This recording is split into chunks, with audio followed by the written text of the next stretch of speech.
Siema, dzisiaj taki lekki powrót do korzeni. Pierwszy mój odcinek to była niby recenzja DS-a, więc dzisiaj będziemy sobie recenzować DS-a Lite w wersji pedalskiej oraz w wersji dla prawdziwych facetów. Zaczynamy! DS Lite miał swoją premierę w roku 2006, było to w 2 lata po premierze DS-a Classic. DS Lite różni się nieco od DS-a Classic, konsola wygląda bardziej nowocześnie.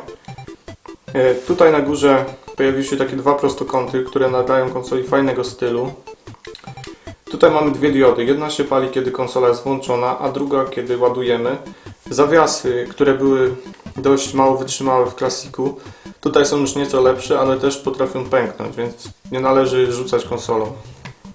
Z jednego boku nie ma nic, z drugiego mamy włącznik, posuwamy go do końca i on samoczynnie wraca.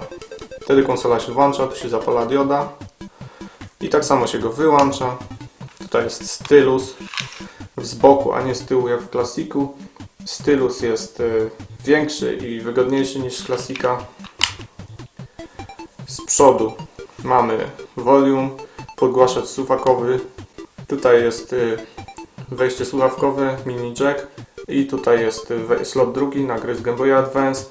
Jest zaślepiony taką zaślepką, która nawet ma styki takie jak typowa gra. No i gniazdo też jest typowe. Tak wygląda zaślepka. Pod spodem mamy tabliczkę znamionową i klapkę od baterii. Bateria jest 5,2 V. Na górze LR typowo, dziurki na smycz, wejście slot pierwszy, czyli wejście na gry z DS-a i wejście ładowarki, nowe wejście inne niż w DS-ie Classic. Kiedy rozłożymy konsolę, będziemy mieli tutaj głośniki, dwa ekrany, ekran górny niedotykowy, ekran dolny dotykowy, krzyżak mały, ale większy niż w 3DS-ie, mniejszy niż w DS-ie Classic i przyciski X, Y, B.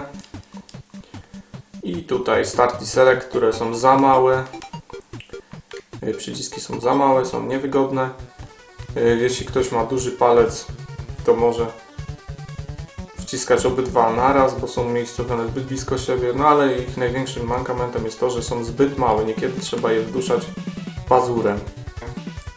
Tutaj w tym miejscu, w tej dziurce znajduje się mikrofon.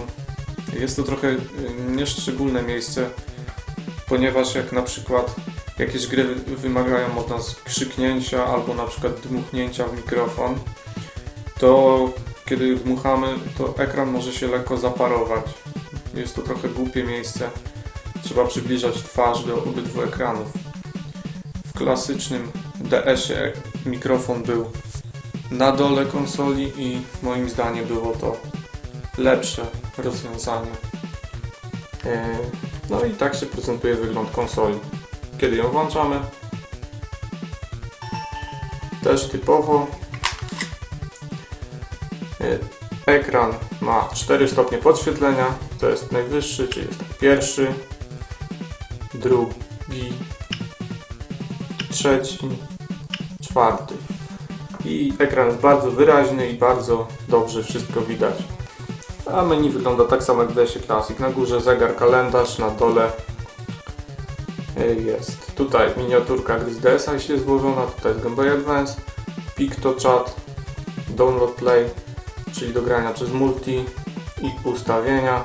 Tutaj tylko tak wkrótce, bo już to mówiłem w pierwszym odcinku. Ustawienia, czy gry mają się odpalać automatycznie, czy dopiero z menu mamy je włączać, na którym ekranie ma być wyświetlana gra z Game Boy Advance, ustawienia daty i godziny, ustawienia personalne, czyli nasza data urodzin i nick, takie tam, i kalibracja ekranu dotykowego.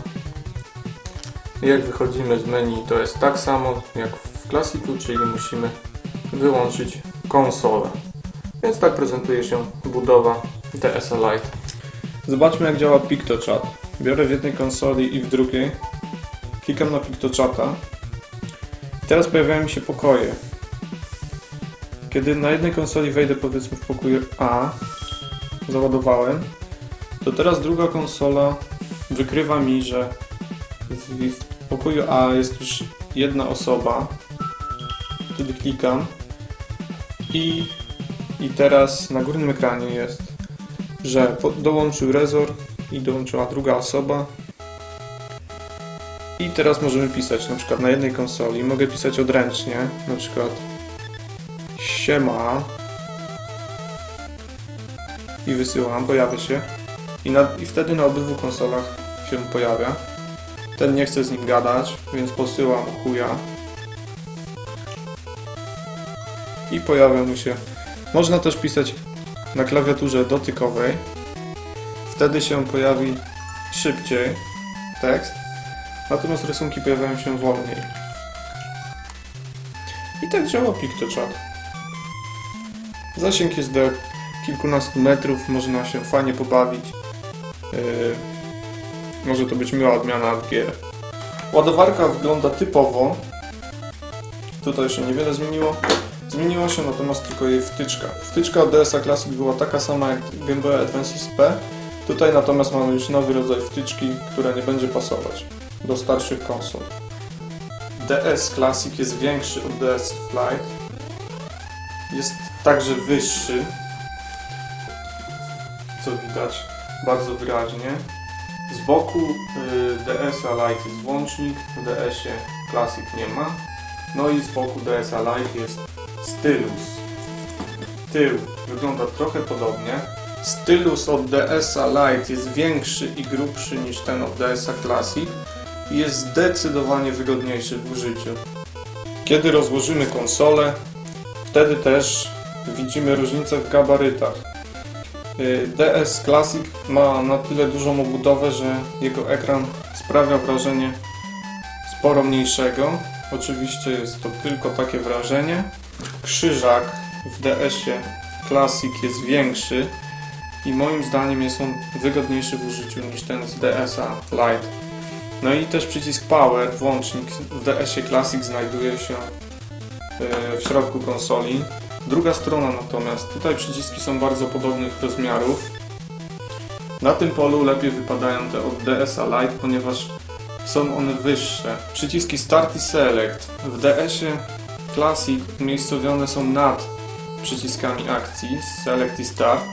I ja się bardzo do tego przyzwyczaiłem i było to dla mnie bardzo poręczne. Kiedy brałem konsolę, grałem tymi przyciskami, to sięganie do tych przycisków było bardzo wygodne, były bardzo blisko. Gry były wydawane w takich pudełkach plastikowych, zamykanych, opatrzonych obrazkami, certyfikatem Nintendo. Na bokach miały napis Nintendo DS, tytuł gry, z przodu miały obrazek, otwierane. Tutaj oczywiście po lewej stronie instrukcja, w tym wypadku jeszcze mapka, bo tu mamy GTA i książeczka czarna z informacjami.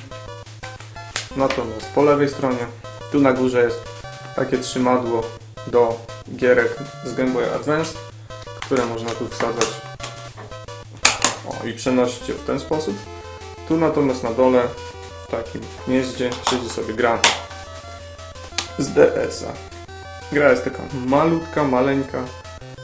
Tutaj jest już inaczej niż w przypadku gier z Game Boya. Nie ma tutaj wybitych numerów seryjnych ani innych rzeczy świadczących o oryginalności. Tutaj trzeba się jedynie wzorować jakością nalepki i oznaczeniami kodowymi. Gry z Game Boy Advance do DS-a Lite nie wchodzą w całości. Wchodzą tylko trochę, a spora część gry wystaje. Gniazdo jest po prostu płytkie. Gra będzie nam wystawać i nie będzie to za bardzo wygodne. Do DS-a Classic wchodzi w całości, nic nie wystaje, a więc na tym polu lepiej wypada DS Classic. Jak obie konsole wyświetlają obraz.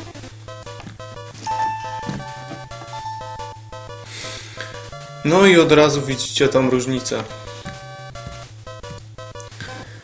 DS Lite ma zdecydowanie lepsze podświetlenie ekranu, bo jak wspominałem, są ono 5-poziomowe. Kiedy weźmiemy najniższy poziom, wtedy jest to porównywalne z DS-em Classic, natomiast drugi, trzeci, czwarty, dobra, to jest tak samo, tu jest już lepiej, jeszcze lepiej, więc jak widzicie, DS Lite oferuje znacznie lepsze kolory dzięki mocniejszemu podświetleniu. Porównajmy jeszcze wyświetlanie na podstawie gry GTA Chinatown Wars. Więc na DS-ie Lite, jak widać, wszystko jest bardzo ładnie, kolorowo. Natomiast na DS-ie Classic jest szaro-buro i mało wyraziście. Więc bardzo wyraźnie tutaj widać różnicę w wyświetlaniu między jednym a drugim ekranem. Ekran z DS-a Classic w porównaniu z DS-em Lite wygląda ubogo. Choć dawno temu, jak jeszcze nie miałem DS-a Lite, to i tak zachwycałem się ekranem z DS-a Classic, więc wszystko jest kwestią po prostu przyzwyczajenia. Bo jak najbardziej oczywiście można grać na DS-ie Classic i w żaden sposób nie jest to męczące. Po prostu DS Lite zapewnia nam lepsze doznania wizualne. I tak właśnie prezentuje się DS Lite. Wspaniała konsola z mnóstwem dobrych gier. Naprawdę można się świetnie przy niej bawić, można znaleźć coś dla siebie. I kiedy wyszła, była bardzo innowacyjna. Dotykowy ekran, 2 ekrany, było to nowe doznania. Naprawdę konsola bardzo udana. 3DS już nie był taki innowacyjny, kiedy się ukazał, natomiast DS to było coś nowego i nawet jeśli na nim nie graliście, to nawet dzisiaj możecie się świetnie pobawić. Jeszcze w następnym odcinku zaprezentuję Wam gierki, pogram sobie troszkę, żebyście mogli to zobaczyć. Wprawdzie już to robiłem w drugim moim odcinku, ale wtedy miałem gównianą kamerę, no i jeszcze do tego grałem na klasiku, więc teraz będą zupełnie inne doznania. Zobaczycie, jak fajnie mogą wyglądać gierki ze starusieńkiej już konsoli DS Lite. Konsolę jak najbardziej polecam i będę ją jeszcze polecał w następnym odcinku. A dzisiaj to wszystko. Dzięki za uwagę i cześć.